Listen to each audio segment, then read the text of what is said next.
kapitalizmin zirvesini yaşadığı, işte ana sermayenin belli kapital alanlarda, belli alanlarda sermaye birikiminin oluştuğu ulus devlet pratiklerine baktığımızda bu çok kültürlülük, çok dinlilik, çok dillilik esasında erimiştir, kaybolmuştur ne yazık ki. Bunun birkaç aslında nedeni var ama en önemli nedenlerinden bir tanesi 20. yüzyılla başlayan işte kapitalist modernitenin ilerlediği ve sermaye birikiminin de oluştuğu süreçle beraber ulus devletlerin gelişim süreçleridir. Ulus devletler için biyoçeşitlilik de esasında bir tehdittir. Çünkü sermayenin oluşabilmesi için o biyolojik çeşitliliğe de saldırma, o biyolojik çeşitliliği de esasında bir ham maddeye dönüştürmek gerekiyordur ve orada amaçlanan kârdır. Dolayısıyla biyoçeşitliliğe de saldırır, doğaya da saldırır ulus devletler.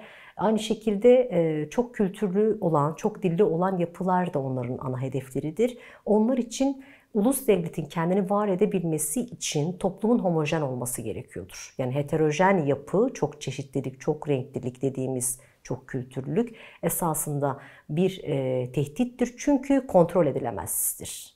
Onlar yarattıkları kimlikler üzerinden bunun daha tek bir kimliğe indirgeyerek daha kolay kontrol edilebileceğinin araçlarını geliştirirler. O yüzden yarattıkları kimlikler de genelde yapay kimlikler olmuştur. Türkiye'de bunlardan biridir. Ulus devlet pratiğini otoriter bir sistem olarak günümüze kadar da sürdürebilmiş olan bir ülkedir. En başta Cumhuriyet'in kuruluşundan önce dinsel bir şey olmuştur, yönelim olmuştur esasında. Osmanlı döneminin son dönemleridir. Ermeniler biliyorsunuz ki bu anlamda çok ciddi bir tehdit olarak görülmüşlerdir. Oysa ki milyonlarca nüfusu olmuştur. Süryaniler hakeza öyle, Ezidiler zaten yıllarca soykırıma uğramışlardır. Ama Cumhuriyet'in kuruluşuyla beraber hem dinsel kimliklere hem de dilsel kimliklere ciddi bir saldırı var. Ve bunların yok sayıldığı, itiraz edenlerin de ne yazık ki sürgün edildiği ya da işte katliama uğradığı, sonrasında da çözüm olarak da asimilasyonun bir cumhuriyet politikası olarak, bir devlet politikası olarak bütün mekanizmalarıyla birlikte örülmeye çalışıldığını görüyoruz.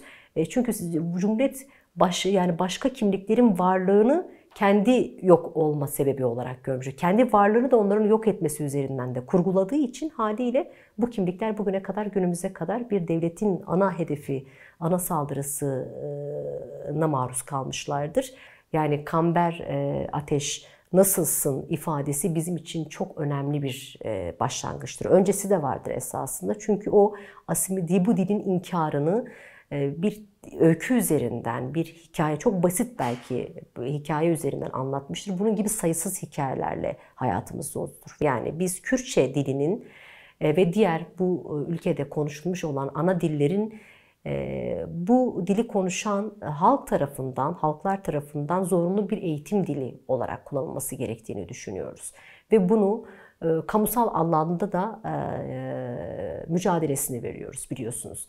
Dolayısıyla bizim en önemli amaç olarak koyduğumuz mücadele alanlarından bir tanesi bu mücadeleyi toplumsallaştırmak. Bunu politik bir mücadele, idareye, otoriteye karşı, iktidara karşı elbette ki bunun bütün araçlarıyla, karar mekanizmalarında bularak bunları sürdürebilmek ama bunun yanında bunu toplumsallaştırabiliyor olmanız gerekir. Yani biz bir siyasi 90'lı yıllarda siyasi parti geleneği açısından söylüyorum. Bu dilin, Kürtçe dilinin bir ana dil olarak her çocuğun, her ailenin kendisinin öğrenebilmesinin koşullarının yaratılması gerektiğini söyledik. Çünkü esasında asimilasyonu gerçekleştiren biliyoruz ki okullar ve bu okullarda kendi eğitim dilinizi, kendi ana dilinizle ilgili bir eğitim almadığınız zaman o dil bir süre sonra sizin açınızdan nostaljik bir nedene dönüşmüş oluyor. Yani nostaljik bir hal almış oluyor.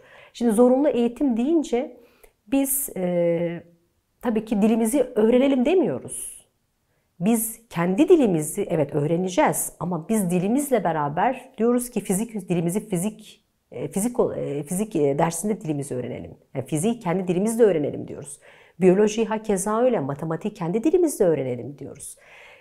Tarihi kendi dilimizde öğrenelim istiyoruz yani. Coğrafyayı kendi dilimizde öğrenelim istiyoruz. Ama seçimlik dersle ilgili genel idarenin, iktidarın tutumu bu dile yapılabilecek en büyük haksızlığı yapmak olduğunu görüyoruz. Çünkü seçimlik dersteki 2 saat sınırı aslında bu dile bir ana dili, bir gerçek bir dil muamelesi yapmayıp bu dile bir yabancı dil muamelesi yapmaktır.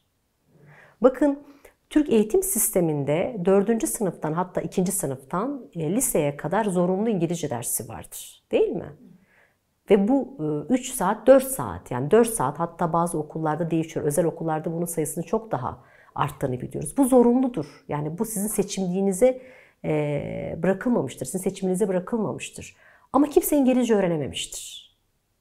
Kimse İngilizce öğrenememiştir. Var olan bir ezberi tekrarlamıştır. Herkes İngilizceden kaçmıştır. Dolayısıyla hani biz burada birincisi yabancı dil muamelesi yapılmasını istemiyoruz. Kürtçe isminin telaffuz edilmesinden dahi imtina ediliyor bir yönetmelik uyarınca. Bu çok büyük bir saygısızlık, haksızlık değil mi bu halka karşı? Bir dile gidecek, ders alacak, hangi dil olduğu belli değil. Hangi dili alacağı bellidir ama tahmin edecek hangi dile gideceğini. Ve o dili gidip öğrenmeye çalışacak ki öğrenemeyecek zaten. Öğrenmesi de mümkün değil. Kaldı ki bakın o dille ilgili, yani o seçimlik dersle ilgili olarak en temkinli yaklaştığımız konu da müfredatın kendisidir.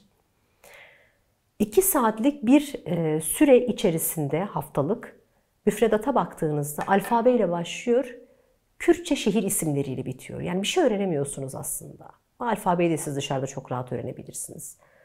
Ve öğrendiğiniz Kürtçe yer isimlerinin hepsi Türkçe. Yani sizin kendi ana dilinizle siz aslında asimile ediliyorsunuz. Size ana dil de eğitim veriliyor örüntüsü altında aslında asimile ediliyorsunuz. Çünkü gideceksiniz Kürtçe, yani kendi şehir isimlerini öğreneceksiniz. Dersimli olacaksınız. Her zaman Dersim diyeceksiniz. Ama o seçimlik dersinde öğretmeniniz size diyecek ki ez le Tunceli rava diyecek mesela, değil mi? Ben Tunceliyim diyecek. Yani Dersimli diyemeyeceksiniz. Diyeceksiniz ki ben hep Dersimliyim dedim bugüne kadar. Nasıl olur ya? Bunu kabul edemem. Hayır, sen Tunceliyim. Yani sen zorunlu, aslında yine bir şey var. Aslında bir rıza üretimi üzerinden şekillenen bir asimilasyon var. Bu da asimilasyonun farklı bir versiyonu. Yani kendi diliniz, hani biz TRT ile bazı eleştiriler yapardık ya. Kendi dilinizi konuşuyorsunuz ama kendi Kürtlüğünüze hakaret ediyorsunuz gibi bir şey aslında. Kendi bütün siyasi taleplerinizi aslında bu yönüyle aşındırmış oluyorsunuz. Oysa ki şehir isimleri, mekanlar, coğrafya bu dilin, bu kültürün bir parçasıdır.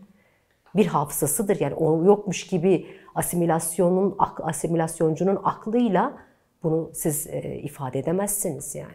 Kürt kimliğini toptan inkar eden bir yaklaşım içerisinde olduğunu biliyoruz. Deprem gibi hayati olan bir konuda insanlara belki kendi ana diliyle seslenilmiş olsaydı insanlar kurtarılabilecekti. Yani yaşlılar vardır. Gerçekten hiç Türkçe bilmeyen yaşlılar vardı enkaz altında kalan.